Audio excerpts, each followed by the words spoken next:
Mga Mars, tara, gagawa tayo ng sinaing na isda.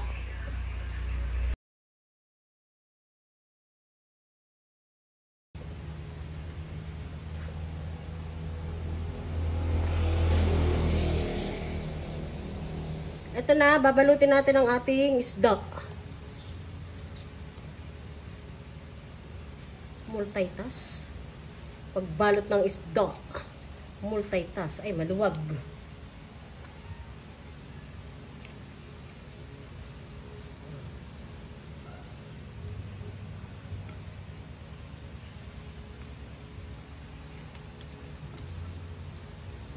Paikot-ikot hanggang sa mahilo.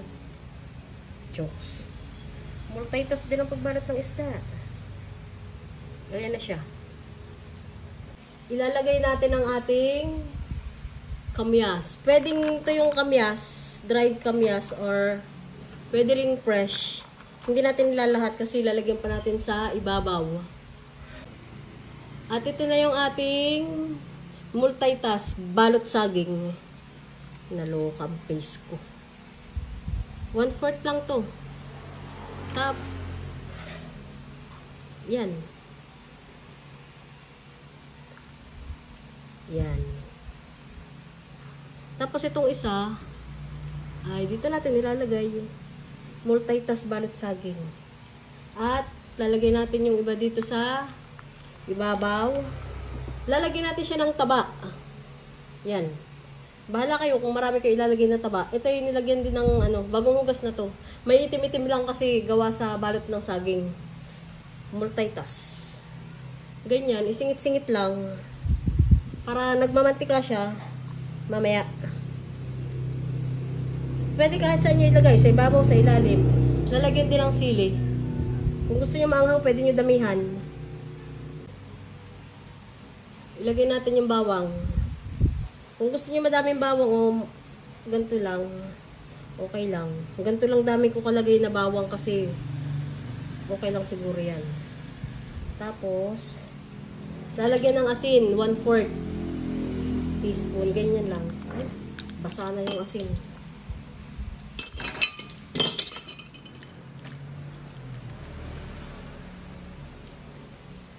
Suka,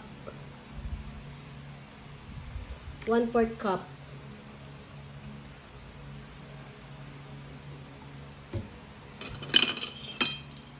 At sugar, 1 tablespoon.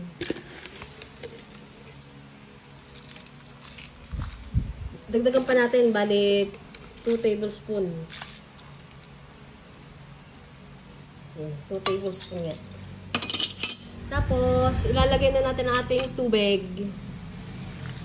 Huwag masyado maraming tubig. Yung sakto lang sa isda. Kapantay lang. 1 basong tubig.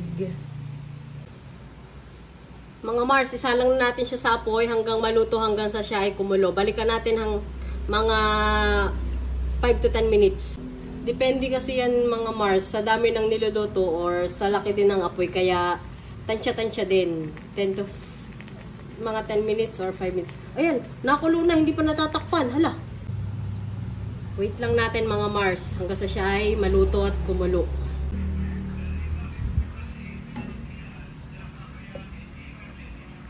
Mga Mars, luto na siya. 7 minutes. Hindi natin kailangan masyadong maraming sabaw o onting sabaw. Ganyan na siya pag naluto. Sinaing na isda. Tara Mars, kakain na tayo. Meron din tayong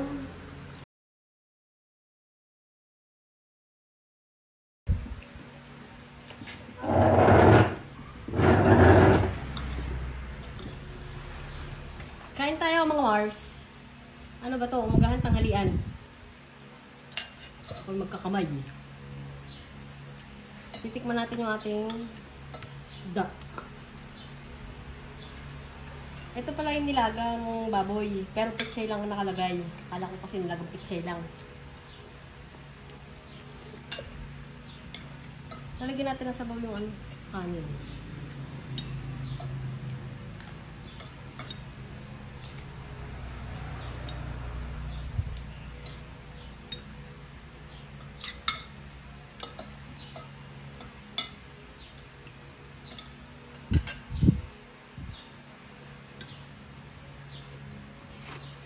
Ahap. Ay, asin mo.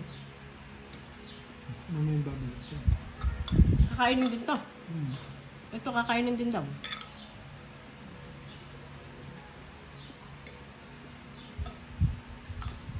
Ahap.